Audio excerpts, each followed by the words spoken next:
19 फरवरी को राजस्थान में कक्षा 8 का इंग्लिश का बोर्ड का पेपर होने वाला है।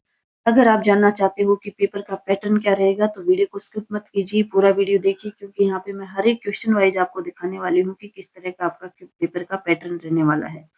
तो अगर बात करें राजस्थान की, यहाँ 8वीं में बोर्ड की परीक्षा होती है जिसको RSCERT द्वारा ऑर्गेनाइज कराया जाता है। क्वेश्चन पेपर को वहीं पे एग्जामिनेशन सेंटर पे ही सबमिट कर दिया जाता है, तो बाहर क्वेश्चन पेपर आ नहीं पाता है, तो स्टूडेंट्स को आइडिया नहीं है कि किस तरह का पेपर जो है एग्जाम में आने वाला है, क्योंकि वो पुराने पेपर भी देख नहीं पाते हैं और किसी भी साइट पे भी ये पुराने पेपर अवेलेबल नहीं होते हैं।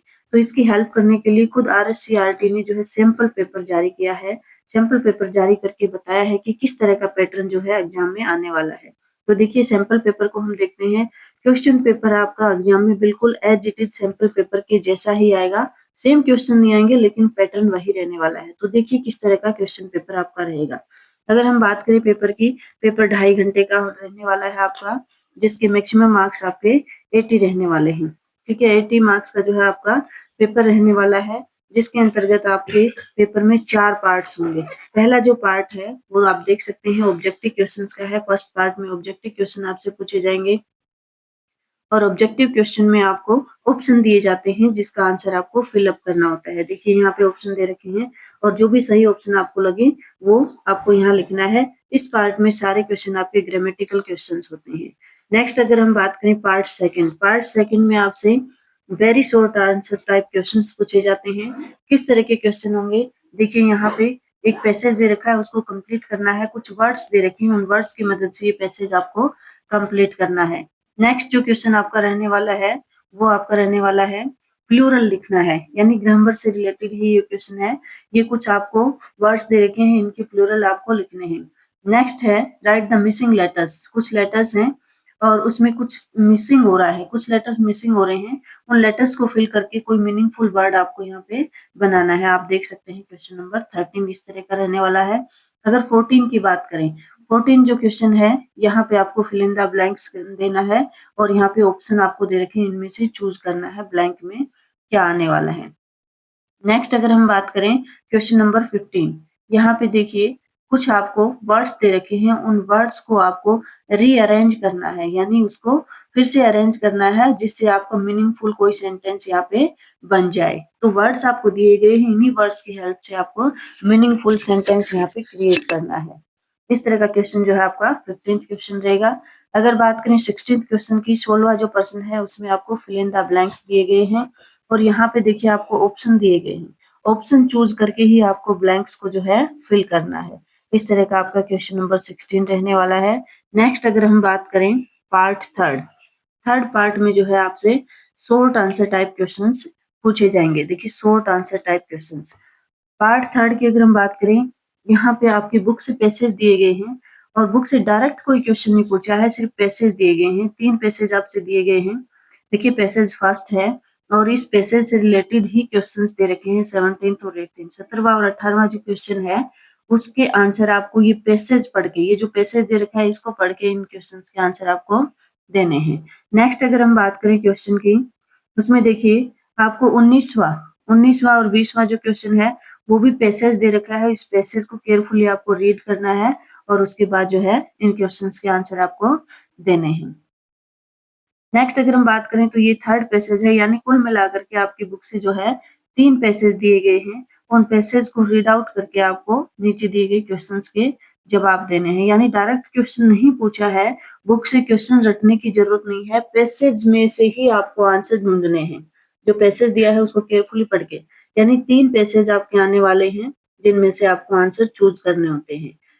नेक्स्ट अगर बात करें क्वेश्चन नंबर 22 की बात करें तो देखिए ये क्वेश्चन जो है पैसेज से ही है। पैसेज से ही ये 22वां क्वेश्चन है। 23वें क्वेश्चन की बात करते हैं। 23वां जो क्वेश्चन है यहाँ पे आपको ये पूरे के पूरे सेंटेंस दे रखे हैं। पीछे जो क्वेश्चन आया था उसमें आपको कुछ वर्ड्स दे रखे थे जिनको रीअरेंज करके आपको मीनिंगफुल सेंटेंस बनाना था।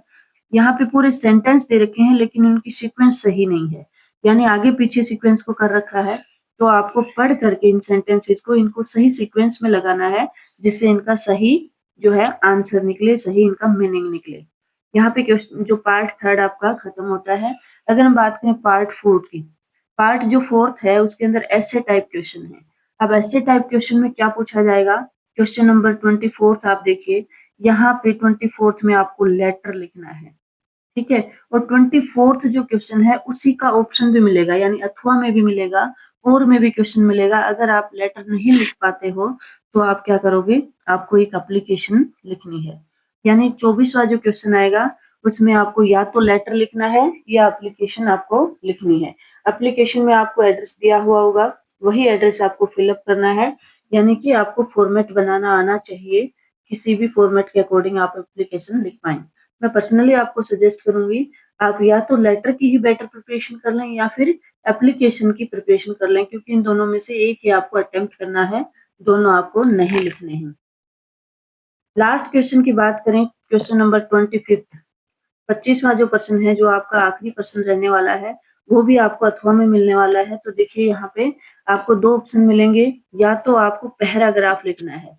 देखिए कोई भी एक टॉपिक दिया जाएगा, उस पे आपको पैराग्राफ लिखना है, कुछ वर्ड्स दिए हैं, उन वर्ड्स को यूज करके आपको पैराग्राफ लिखना है। अगर आप पैराग्राफ नहीं लिख पाते हैं तो फिर आपको ऑप्शन मिलता है कि भी अगर आप पैराग्राफ नहीं आता है आपको तो आप ये स्टोरी लिख सकते हैं। अब स्टोरी क्या है? यहाँ पे कुछ वर्ड्स दिए गए हैं और उनमें कुछ ब्लैंक्स डाले गए हैं, तो इन वर्ड्स के माध्यम से आपको ये स्टोरी कंप्लीट करनी होती है। तो आप पैराग्राफ या स्टोरी में से कौन सा भी क्वेश्चन अटेम्प्ट कर सकते हो। आपको 10 नंबर मिलेंगे अगर पैराग्राफ लिखोगे तो, या स्टोरी लिखोगे तो। ऐसा नहीं है कि पैराग्राफ और स्टोरी दोनों लिख देते हैं 20 नंबर मिलेंगे। इनमें से एक ही क्वेश्चन आपको अटेम्प्ट करना है, एक ही के नंबर आपके मिलने वाले हैं। तो इस तरह से स्टूडेंट्स हमने देखा कि 8वीं क्लास का जो बोर्ड का पेपर आने वाला है उसका पैटर्न क्या रहेगा। ये जो पेपर मैंने दिखाया है ये खुद RSCERT ने आपकी हेल्प के लिए जो है अपनी साइट पे डाला है कि इस तरह का पैटर्न जो है एग्जाम में आने वाला है। तो धन्यवाद स्टूडेंट्स वीडियो देखने के लिए। वीडियो अच्छा लगा हो तो लाइक कीजिए, अपने दोस्तों के साथ शेयर कीजिए, चैनल पर नए हैं तो सब्सक्राइब कीजिए, क्योंकि इसी तरह के जो है यूजफुल वीडियोस मैं आपके लिए बनाती रहती हूँ। मिलते हैं एक नेक्स्ट वीडियो में, तब तक के लिए हैप्पी रहिए, हेल्दी रहिए, पढ़ते रहिए।